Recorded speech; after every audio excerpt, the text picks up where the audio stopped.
Are you good to go? Great. Excellent. Hello, everybody, and welcome to the Talk to Danielle podcast. I am your host, Danielle C. Baker. And before we start today's episode, be sure to like, follow, and subscribe to whichever channel you're watching or listening from. And today we have a really interesting topic and an amazing guest, a great person, and I'm really excited to have her on. We're going to be talking about the struggles of infertility, and our today's guest is amazing. She does great work with women on these struggles. And if you've gone through it, or if you know somebody who's gone through it, you know that it can be difficult.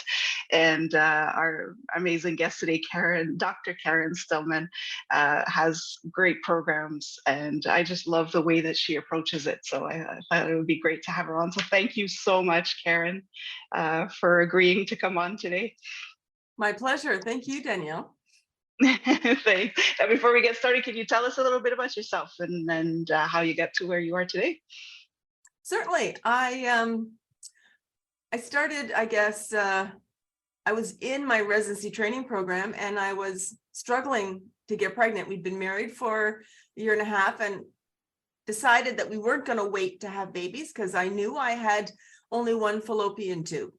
And the doctor had said to me in grade 8 when I had the normal appendix removed with the dying necrotic, he described it. So it was a dead decaying fallopian tube, what was causing my acute appendicitis episode. And he said to me at the 6-week checkup that, actually he spoke to mom. He never spoke to me. He looked at my mom and said, she's going to struggle to get pregnant.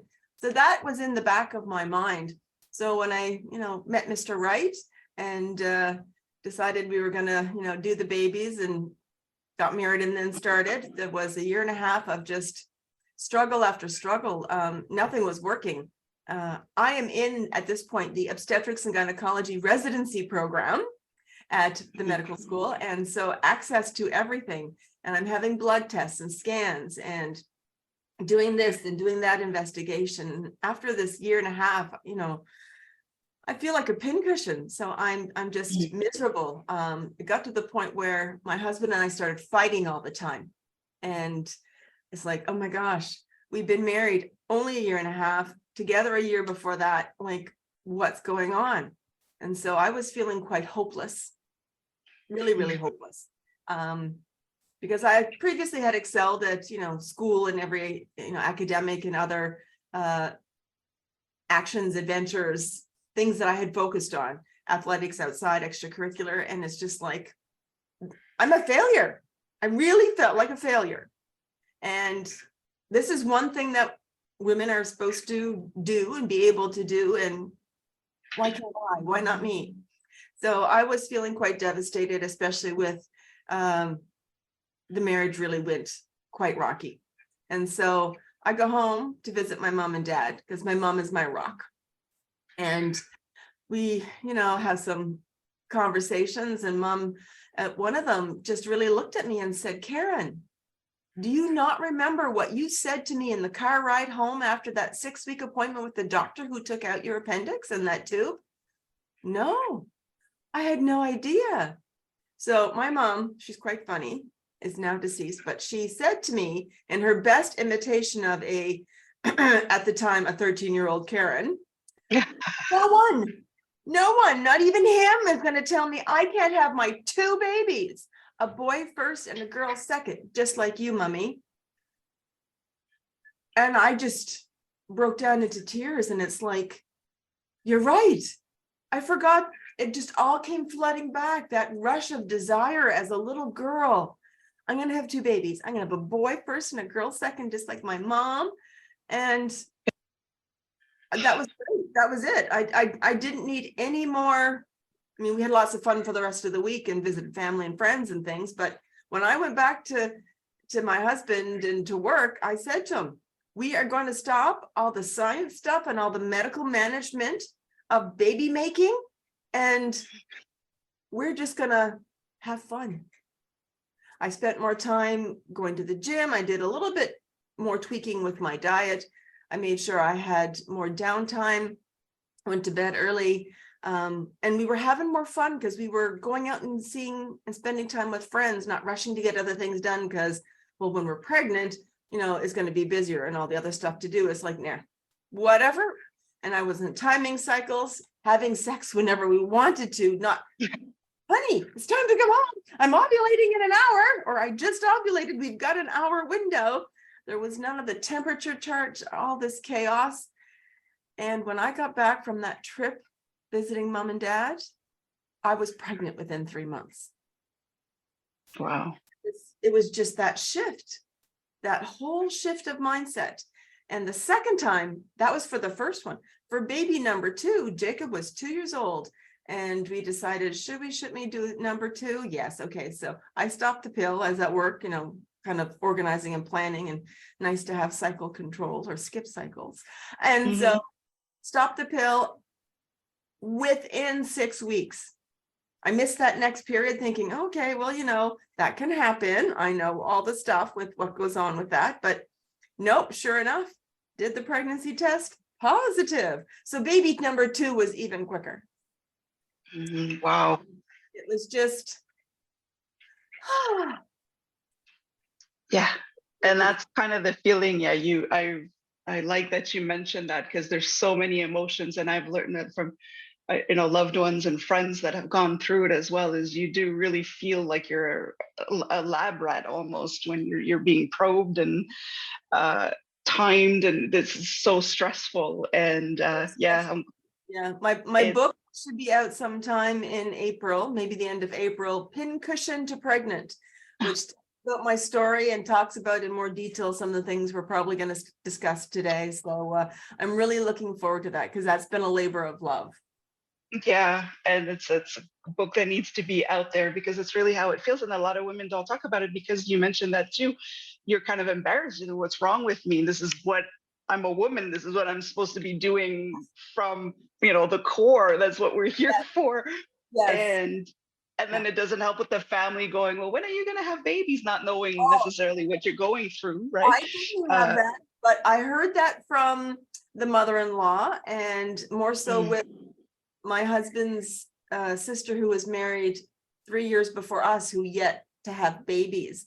And so she was in that mode. She was so ready for grandbabies. Well, if you're not going to give us grandbabies, how come you're not yet? And it's like, we're trying. Yeah. It's there's so much stress, and it's well intentioned, but it's layers of stress. It's, as I described it, it's the peanut gallery, right? There's that external peanut gallery of, why aren't you having babies? You've been married so long, family, friends, just other people, co-workers. And then, there's the internal own peanut gallery where, it didn't happen this month. What am I doing wrong? What can I do different? Why? And then most women then see a co-worker, somebody on the street at an event or organization that they attend, and that woman's pregnant, or even in the grocery store. And then there's that more guilt and shame, and then anger, this intense anger for a lot of women rise up. It's like, well, how come she gets to have a baby and I don't? And when it can be a total stranger, not even a family member, because you really want to feel the love for the family member and support, but there's just this sense of loss because it's not happening for me, and what's wrong with me? There's just almost like big flashing, what's wrong with me? Yeah. And it just seems like that's where you'll see more baby bumps too, because you're so focused on the baby that you notice the baby bumps a lot more. Yeah. Oh, now you did mention you were in OBGYN at the time you were in practice, and you moved away from that to actually start and your coaching. And can you explain to me when did it become evident for you that you needed to move away from the medical probing stuff and go into a more human approach to fertility? Yeah. Well, my obstetrics gynae practice was a full range. So, young girls with, period problems, newborns with labile agglutination, doing everything to deliveries day and night, because babies come when they want, and the menopause things. So surgeries, office practice, the whole 9 yards, and always had that heart-centered practice. Any woman in my office was treated like my best friend, like my mother. I never had sisters, but I wanted to be treated well, so I treated everybody well. They got their time. I might have missed lunch or had to grab the 1-hour book lunch, often was 5 minutes, often 5 minutes at the start of the next patient. So that was always my practice, but it was life and soul sucking to the point where I was not seeing many of my colleagues having the same kind of energy. I'd walk into my hospital and greet people, and staff physicians particularly, half the time recognize the voice, wouldn't look up, look down, but not nod, smile, no hellos. I was really feeling there's just something that doesn't suit me. And I actually noticed it all through medical training, and started reattending church a little bit more. I do have a spiritual Catholic background. I don't impose those beliefs, but if you believe in God or the universe or quantum physics or source energy, however, that for me, God is the grand overall designer. So there's some sort of something that is a higher power, Right. or you label that I was, inquiring with, like, what else is there? There's just not something right. I will use the analogy of the square peg and the round hole, not the round peg and the square hole where it just moves around and it's all over the place. I felt like as a square peg, I had to be whittling away pieces of me to fit the medical mold. And when I got so busy, because it was great, it was fantastic, I just felt like I just lost such a part of me, and I got sick. I started having back pain that for 6 months, my 10-year-old, gratefully, had to help me dress. I couldn't bend over, reach down enough to hook on my underwear. I'll be honest. The back, I couldn't move very well. Seated, step, stand, that could work, but not forward bending or rotation. That was 6 months. And then I started doing some more natural things for me. So I was always doing a bit of yoga, working out, watching the diet, but with hours, the chaos, the coffee, sometimes just grabbing whatever on the fly to eat. Many a nurse, stuck some toast in front of me. Karen, you look so pale. It's 4 a.m. When did you eat last? 5 o'clock last night. Like, I've been going since, right? So I got so sick. The pain got better, but then I got so sick. And what really made the difference for me is before I actually stopped my practice, I went on a 10-day silent meditation retreat. They're called Vipassanas.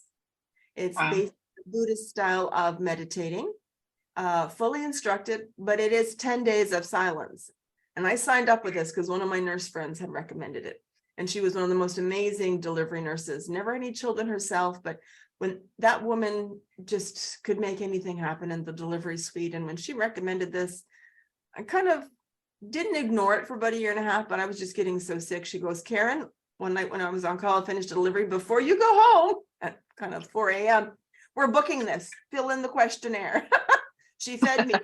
So she goes, what would your answer be to this? Because I was trying to, so filled in the questionnaire, attended this Vipassana, and there was a little bit of a wait. But when we went to the retreat,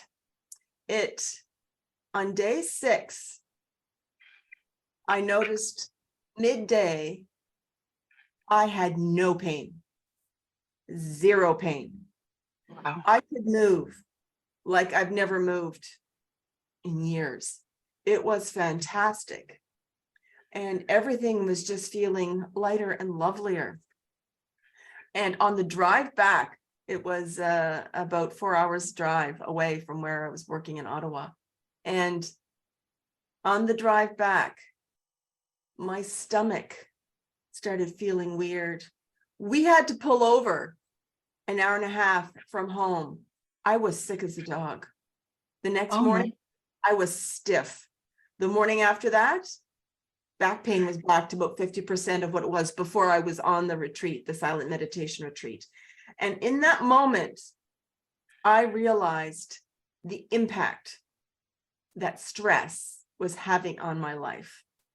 And so I looked at what I could or couldn't do, what, would be the best thing to or not to do, and kind of snowballed with my hypothyroidism, totally, upping the dose to be manageable after I returned.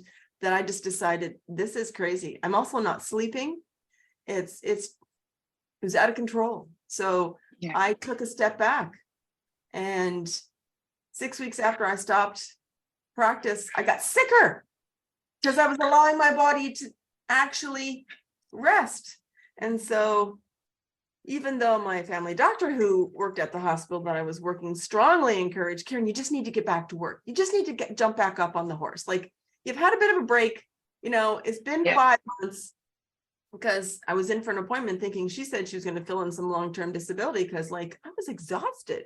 I was spending 10 hours to 12 hours with a 2-hour prep for a sleep routine and getting 5 hours of broken sleep over the course of 2 hours of prep and 10 hours of up and down, up and down. I said, back to work. You think I'll be fit to look after stress, an emergency C-section? Anything? No. So when I realized that I wasn't being looked after by allopathic medicine, I sought out alternatives.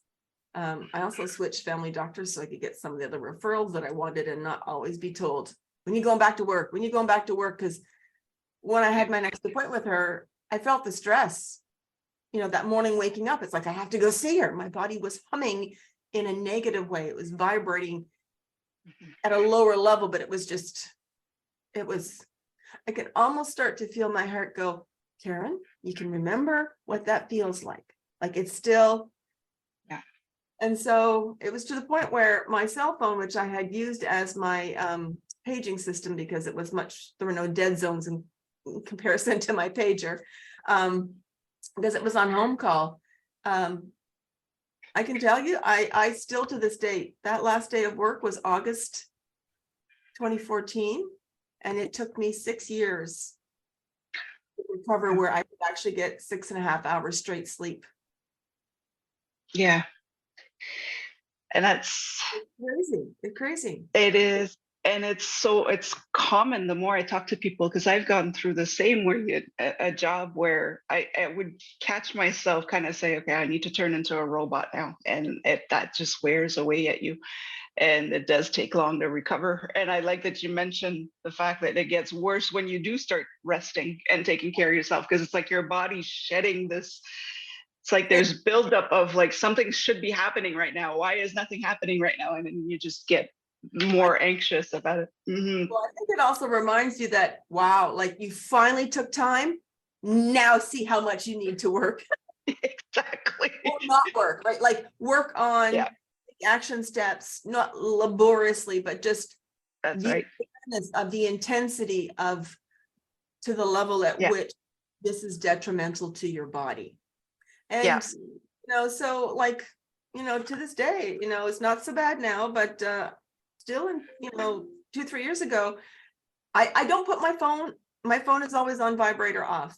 The ringer is rarely on unless I'm expecting a call, because I will flinch. I have post-traumatic stress-like disorder from the cell phone, from the paging system, from the on-call, the always being available. I'm such a light sleeper. That is a contrast from, while I was in training and working, it was so the case. But before that, I was always, a great dead to the world sleeper, and that hasn't returned. And so I'm so grateful, though, that with all of the natural things that I've done, after being maxed out on thyroid pills, trying different pills, I am off all thyroid medication. Same with the adrenal. The holistic people wanted me on some ashwagandha and a few other herbal and other concoctions, which were great. But then I got to the point where a year and a half ago, I started having hot flashes, but long into the menopause, about 3 years before that, and sweating profusely, and just like, I need to stop this because I think my adrenals have kicked back in. So I do. The only thing that has not come back full is the sleep. It's still light. easily disturbed. But I think there's something intending more greatness, because for the last 6 months or more, I'm awake at 4:30 in the morning, the time the Vipassana's wake you up for your first morning. So I Right. the sign, it's Karen, COVID's over. It's time to get back into some of these, get into one more of these retreats, re-energize yourself with the healing of that vibration. And when I was 6 months after being off sick, the doctors looking at everything had me on antidepressants, 2 antidepressants, and then the cocktail to help me sleep, because, well, you're more than burnt out if you feel you can't go back to work. Everybody told me I was depressed. I was depressed. I think if I had seen somebody, maybe a subspecialist, I might have been labeled with a post-traumatic stress, which doesn't matter what the label was. I did the routines. I got a bit better, so I could do more of the energy things, the mindfulness things. So not necessarily, and I did do some Reiki training. It doesn't have to be if you feel that's more woo-woo, but quantum physics, what I love about that, explains energy and how vibration and everything in medicine works, and how science, it's science-based. It's not psychology, it's not spirituality, it's not woo-woo, it is science.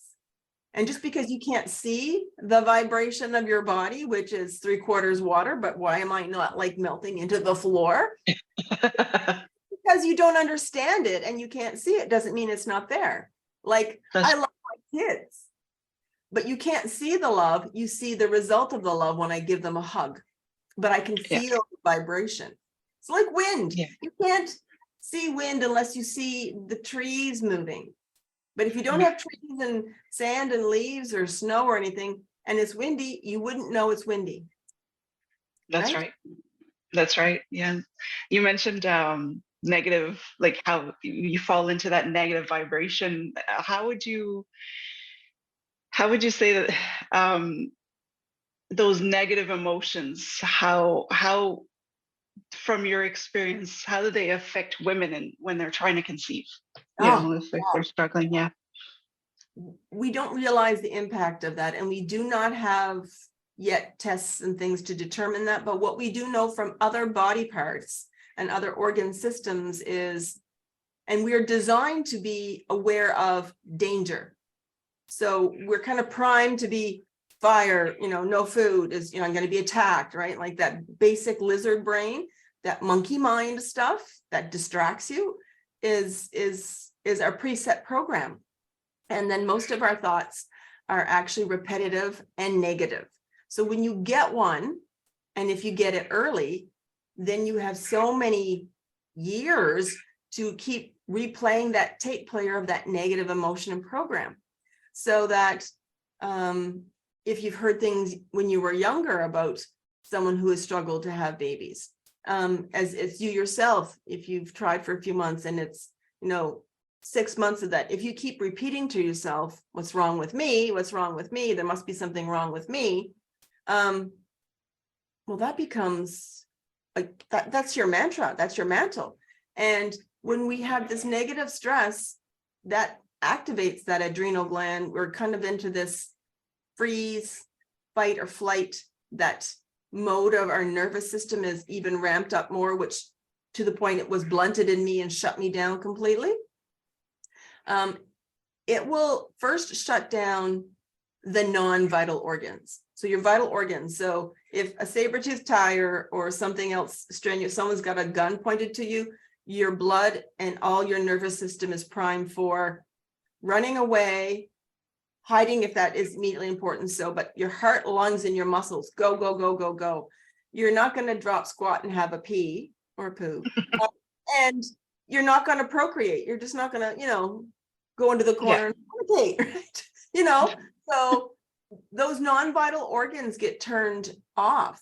So, you're going to then eventually go to the bathroom because, that stress goes away, or you're going to, you pee your pants and then, but, it's going to accumulate again, and you're going to eat, and you're not going to initiate the moment, feel hungry, but you will a few hours later. But the reproductive system, when you've seen from doing surgeries, you don't have to have seen it, but I've seen it. the fimbriae on the end of the tube. So if my arm is the fallopian tube and the ends of my fingers are the fimbriae to catch the egg, they are so delicate looking. We are tough as nails and resilient, although, they're beautiful and delicate, and they're so petite looking. I mean, really, for women who describe all this pain they're having, if they really saw how big their uterus is, it's not that big when it's not pregnant or never been pregnant. It Right. has a great impact to, you don't ovulate, the hair in your tubes, because there's little hairs that move the eggs down and move the sperm up. Those swimmers can only swim for so long. They need help from, from, the fallopian tube cilia. And that stuff just doesn't work. It's shut program not to work because you're not safe to do that. Mm-hmm. And that makes sense. It's to the core. It's primary. It's just, like you said, it's not time to procreate right now if you're in danger. And this is your mantra, like you said, you're constantly telling yourself that there's something wrong, something is danger. Your brain can't tell the difference. So yeah, it makes a lot of sense. Well, if I said to you, because your brain, the universe, whatever, doesn't interpret the negative, the not piece. So if I said, absolutely do not think of an elephant. What picture just entered your mind? The elephant, yeah. And there's so much science to support that, but it's not talked about in that way. And God bless people. People are just not aware and awake to some of this stuff. And if they are, it's not been phrased in a way that it just makes sense that, it's just not the time, Mm-hmm. babies. Yeah. And it takes time to reprogram yourself when you've been in the negative for so long. It does take time. So getting that help Absolutely can be necessary, or you get better results because you get somebody behind you saying it's okay. Let's keep going. 35 to 50 trillion cells who eavesdrop subconsciously and take in, 1 million bits of information every, second, but your regular senses take in a fraction of that, like a fraction of that. And so, and it doesn't forget. Your subconscious does not forget. And so your cells are vibrating at those levels. And if you think about it, people are sort of aware, my platelets live only for 7 days. More familiar, red blood cells only live for 120 days. Skin cells slough off. All of the cells in your body, some are quicker, 7, 10, 120 days. Others are, a few years. So over the course of, I believe it is somewhere about 7 years, you are actually a whole new being of cells. Mm-hmm. Yeah. However, if the previous cell, but when it was dividing, was still at that vibration of fear, worry, doubt, shame, guilt, those low energies, those shut you down energies, it reproduces the same low vibration. So it takes a while to get this out of your system. Yeah, it does. Now you have amazing programs to help women. I love that your site is called the Baby Making Genius. I love it. Yeah. You have this program that you call Conceive with Karen. Can you tell us a little bit of your approach and what women can expect from this program? Well, Conceive with Karen is all about reconnecting that mind with your body so you can do what you would love to do, and that's have your baby. Mm-hmm.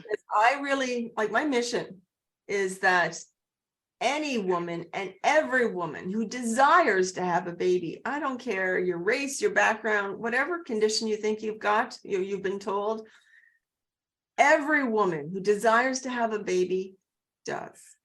Because we lose our power and we don't really intend to say, here, I'm going to give it to you, Dr. So-and-so. But, women, we let that go to learned people who have lots of information, but they do not know you. They do not know the heart and soul of you. They know the anatomy heart, head, fingers, knees and toes, eyes, ears, like they know the parts of you. And they will reference, because our intake history and physical, standard medical forms, want to know all about you, not just your age, your weight, your height, your blood pressure. We do want to know your past surgeries, your past medical conditions, that of your family, allergies, medications, all those kinds of things. But on there is, your stress. But, who asks you on a scale of 1 to 10, what's your work stress like? What's your financial stress like? What's your relationship stress level like with your partner, with your family, your friends, your coworkers? What, like you go onto the Government of Canada website for fertility, infertility, and things to help. There's lots of stuff, and they talk about alternatives and things, and possibly look at reducing your stress.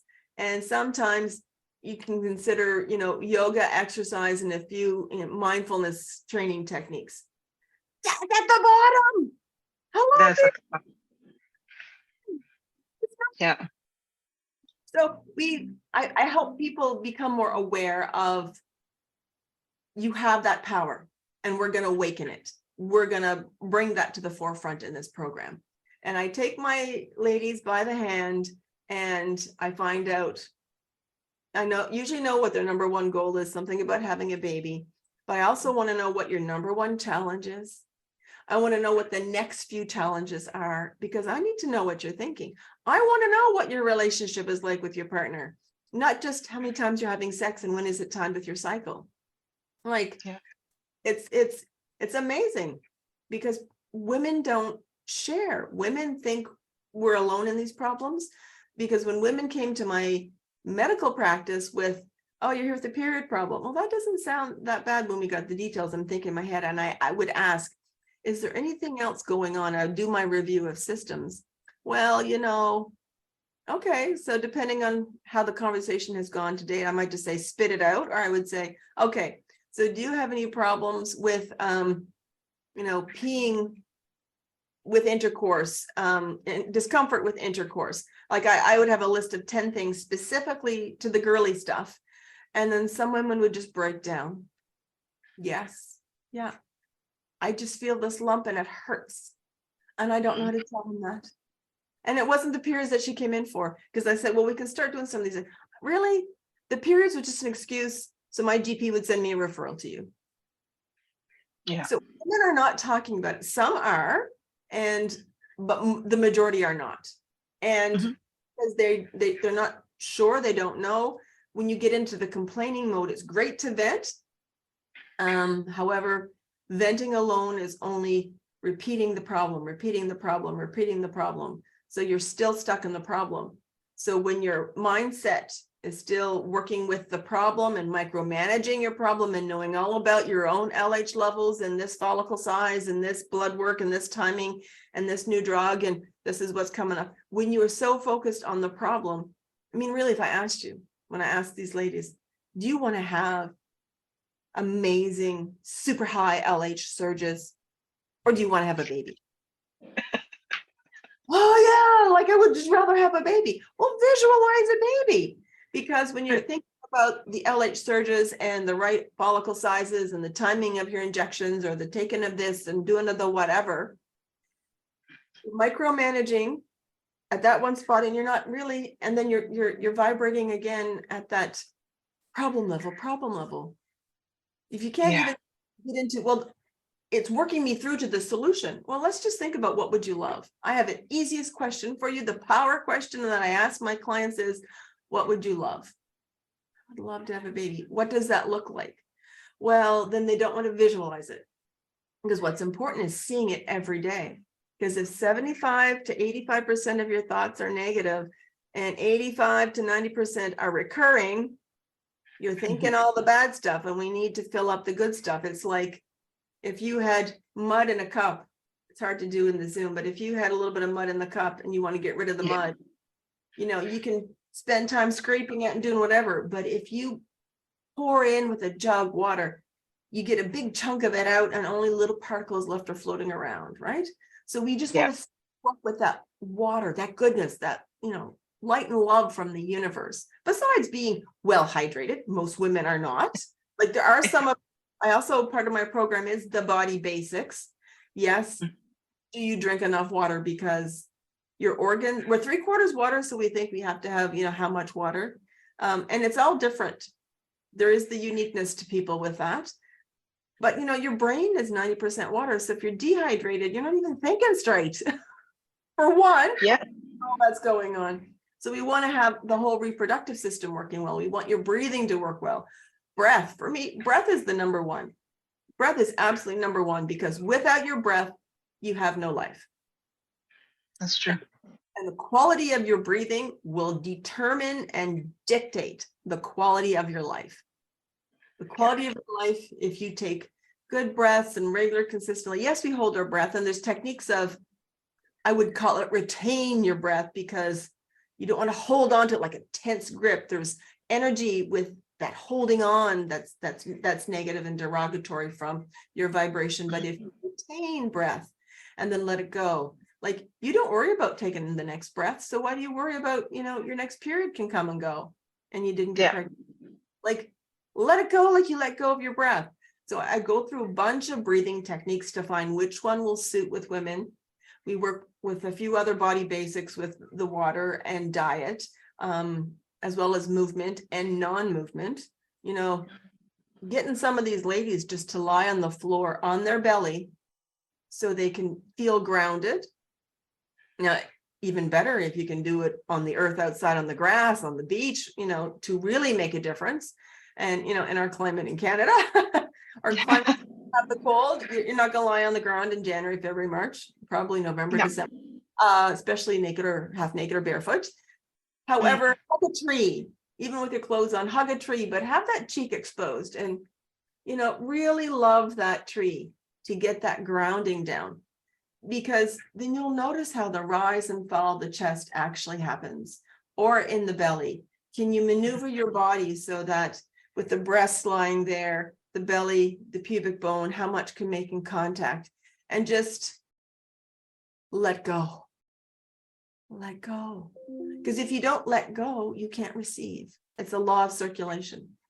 You have to give and let go to receive. So true. Now, having lived it, you lived it yourself, and with all these women that you're working with, what would you say? This is where I like to dig a little deeper and say, what do families and loved ones need to know what that woman is actually going through? As we kind of, like you said, we awkwardly will say, oh, well, it'll come, just relax. And then the minute you hear relax, you're stressing out even more. They all have their little advice on what they've heard. But should loved ones and friends and family really know about how this woman that is not going to tell you what she's going through, but something that could help them and how they approach the subject when they need to? Go back to one of the basics as well, which is, I see that there's 4 basic needs: breath, water, food and love. You can live a long time with no food if you have good breath and water and love. So you just need to tell them I love you and treat them with love and kindness. Just love on them. That's simple. Love on them. Simple. It's simple. That's love it. I love it. That's a beautiful answer. Yeah. Oh, I love that. It's really that simple. Yeah, it really is that simple. That's all it is. That's what babies come from, love, So yeah. Yes, because sex is supposed to be fun. So, it's not called making love, it's love on each other. Totally love on each other. I love that. And just go, what can I do? What can I do to, show my daughter, show my sister, show my friend that I love them? And maybe it's as simple of send them in a bunch of heart emojis every day for a week, just for them to wake up and see. It doesn't have to be anything extraordinary, because it will be extraordinary in its simplicity. We have complicated life. We have complicated the world. There's lots of complexities if you want to dive into it. However, when you go to the basics and start working with those basics, it just almost falls into your lap. Now, it's not that there's not action steps to take to get there. Simple does not mean easy for people. Simple, it's straightforward, everybody, whatever your race, age, education, and level of how they think and feel, kids love on so easily, right? Yeah. Right. So it's very simple, and just but you may need, because of where you've been, what other experiences you have, other things that are going on in your mind and body, you may need to do reminders, have things to make that actionable so that it is successful for you. And this is where I have a bunch of power tools. I help people with a variety of different system things so that they can actually implement this stuff with ease.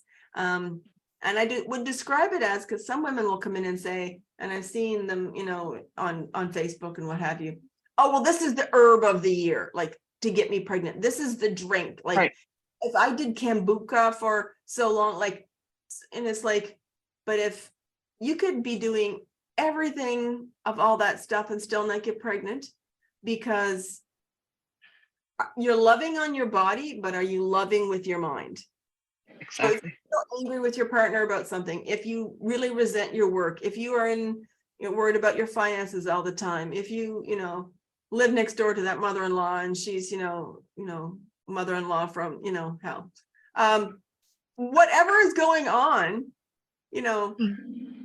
so you can do all the right stuff with the body, and it's not working. Because I've had ladies come in, and I had one lady in my practice actually say to me, because it was a small town that I was working in, and it's like, how did she get pregnant? I go, excuse me? Because I was shocked. How did she get pregnant? Because she was on social assistance. She's a smoker. She was underweight. Like, it's just not right or fair. And I go, no. Your attitude. Let's start with ABC, not just the basics. A, your attitude. B, what do you believe?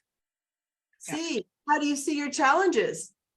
D, do you really desire this, or is it something that's, so like I have, help people with a variety of different ways to find how they can do that, working with emotions and energy, working with their fear. Like, I go through the alphabet, like when I was doing a delivery, there was a mnemonic alphabetically for putting on forceps or vacuum. So you go through all the things there, and it's the same thing. Where are you on your, it's A to H. Yeah. So, it's going through the letters, F is where your fear is. Where are you feeling failure? How can you make that a friend? Mm-hmm. Forgiveness, gratitude. And H, what's your happiness factor? What do you mean? Well, what's your happiness level? If stress is a factor that can, affect your blood pressure, it can kill you, heart attacks, all sorts of things, make all sorts of illnesses worse. Your happiness factor can raise you up. People have written books on it. I'm really pleased with Dr. Lisa Rankin, an obstetrician out of California, has the book Mind Over Medicine. And if you want randomized control trial evidence, meta-analysis, and all that data, if that's what you need as a person to understand some of this stuff, she talks about it with heart disease, diabetes, cancers, strokes, not so much specifically within OB-GYN with a lot of examples, but there's so much data on everything else. Why would the reproductive system be different? It's part of you. You are not all these different boxes. You are a community of cells, 35 trillion, 50 trillion, whatever, the stats floating around, subdivided into, like, every one of your cells ingests, does energy, reproduces, divide and make another 2 cells. It breathes, it respires, it gets out excretory stuff. So it does the digestion. Like every one of your 35 trillion cells does everything your whole body does. So you want to treat everything well. If you want to treat your whole body well, why would you treat everybody else's 35 trillion cells well? Love on people. Yeah, just love on them. I love it. What kind of what advice do you wish you would have had sooner in your life, just to make your life easier? Do you have any wisdom or advice looking back? Have fun. Yes. Have more fun. When you are in that play, happy, fun mode, the world is fantastic. Don't let that go out and play in the puddles still. When I walk, when I did my Camino de Santiago de Compostela in 2016 as part of my healing journey, I walked 45 days across northern Spain. It was fantastic. Was into 200 different churches, so there was also some great vibrations there. But I saw people walking ahead of me. I was following for a couple of days these 4 guys from the States. They were always, when I would catch up and pass, and depending on what time of day we meet up with them again, they were young. They're in their 20s. They were in college. I don't know what university they were in, but they were always listening to podcasts. They were engineers. I could tell by the podcasts that going on. Whatever, when I caught up and go by, but I would watch these guys when I was behind them. They would avoid the puddles and they would slow down and step where they were walking. And one day I came up behind them and they were sort of slowing down, trying to decide what path they would take through this watery, where there was some dry patches, or would they go way around because there was some flooding because of the time of year. Right. On this particular day. And I said, "Morning, boys." And they go, "Hello." And I just straight path. No way, my feet get wet. That's why you buy waterproof, hiking boots. Now, after, 20 or 25 or 30 or 35 kilometers each day, would you get wet socks and they have to dry it overnight? Probably. But, it's like you can hold yourself back, waffle, decide, do, and go. Walk the path. Just get to where you need to go. Don't get distracted by sometimes shiny objects, but all the other stuff. Yeah. So have fun and just look at where you want to go and do it. Take action. I love it. I love it. I could talk to you all day, but we're gonna wrap it up a little bit. Is there anything new going on? What have you got going on right now that's coming up or that you're working on right now? You mentioned your book, but is there anything else as well? Yeah, I'm just finishing the book. And I've moved into starting my next phase of what I'm doing, and that is cracking the childbirth code. Yes. So the women, once they've gotten and they're pregnant, to have that grace and ease at delivery, because you hear all this stuff and the horror stories, and a lot of women spend 2 to 10 months, 2 to 10 years or longer surviving the trauma of their delivery and their self-inflicted, "Oh, well, I couldn't do that," and "Oh, this happened," and "Oh, I couldn't breastfeed," this, that, and the other, and helping them with that. It's a lot of the similar principles, a little bit of a different approach, because they're at a different phase, a shorter program, because most people come in, and they start looking at the end of their, near the end of their pregnancy. Okay, well, now I got to get ready for delivery. Well, you just shot yourself in the foot. It's 40 weeks for a reason, and not just to grow. That's that go time for you to start looking at preparing, because you wouldn't, even if you run and do 10Ks, you wouldn't wait 4 weeks before a marathon to train for a marathon, right? Train for 3, 4, 5, 6 months. Yeah. And that's another misconception, and I think a lot of people don't understand that. And women do once they go through it. Men definitely don't get it. You're struggling to get the baby, but then the baby has to come out. And your body is changing for those 40 weeks, and for a reason, like you say. And that's something that they don't prepare women. They prepare you for conception. They prepare you for, afterwards when the baby's out, but for that time period where you need to prepare. So that's amazing. When I saw your program, they're cracking the childbirth code. I thought that was amazing, because there's nobody, I can't say nobody because that's an absolute, but you don't see that. Okay, now we got you pregnant. Let's get you ready for childbirth, and then let's get you ready for caring for that baby. To let you know, like those prenatal education classes are great. They do work with the breath, which is the number one thing. I'm not sure how, I remember hearing about that, but and then when I attended my prenatal classes myself to see, like I was in obstetrics and gynecology, what else are they going to teach me? Like, it's probably going to be something clean, and it's like, yeah, no, it was only for my husband. But I had other education prior, and in the process of taking. However, looking back now, it's like, really, really, do I need to know how my car engine works? How the fabric and upholstery was put together, how many coils are in my seats of my car to drive my car? It doesn't help me drive my car better. It won't help me in an accident or avoid accidents by knowing those kinds of things. So half the stuff that they teach you in prenatal education classes doesn't serve you. That's right. It's good to know, but it's not going to prepare you for what you're about to go through. Yeah, exactly. Yeah. But you really are going to condense and only give yourself 4 to 6 weeks to prepare. Let's get you doing the stuff that's going to make the difference and get you into and see what you not just need to know and do it at the time of the delivery. There's the preparation piece.